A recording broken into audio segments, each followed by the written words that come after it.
Hello friends, आज आपण मुलांसाठी झटपट कमीत कमी साहित्यात एक मस्त अशी रेसिपी बनवतोय। त्यासाठी इथे मी पार्लेजी बिस्किटचे 2 पुडे घेतलेत। 5 रुपयाचा एक असे 2 पुडे घेतलेत।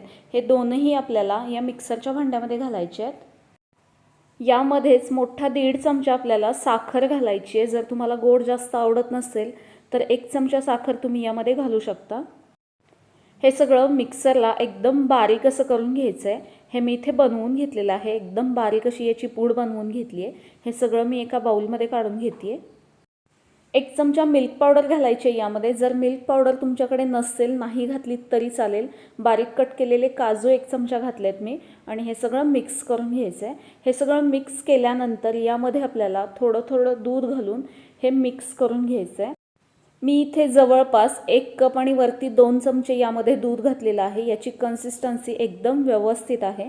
आता एका बाजूला मी नॉनस्टिक पॅन गरम करून घेतला आहे। पॅन गरम झाला की यामध्ये अर्धा चमचा तूप घालून सगळीकडे पसरवून घ्यायचं आहे आणि याच्यावरती आता जे आपण बनवलेलं बॅटर आहे ते पळीने अशा पद्धतीने ओतून घ्यायचं आहे।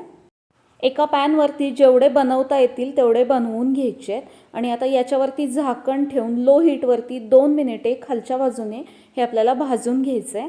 2 मिनिटांनंतर याचं झाकण काढायचं आणि याची आपल्याला बाजू पलटी करून घ्यायची आहे। याला खूप मस्त असा कलर आलाय। आपण यामध्ये सोडा इनो काहीही घातलेलं नाहीये। नाश्त्याला किंवा मधल्या वेळेत केव्हाही तुम्ही हे झटपट गडबडीच्या वेळेस बनवू शकता। मुलांनाच काय तर मोठ्याने देखील आवडेल अशी ही रेसिपी आहे। तर असे हे मस्त झटपट असे पॅनकेक तयार आहेत। हे मी आता बाजूला काढून घेते। हे तुम्ही असेच खाऊ शकता। तुम्हाला आजची रेसिपी कशी वाटली हे मला कमेंट करून सांगा।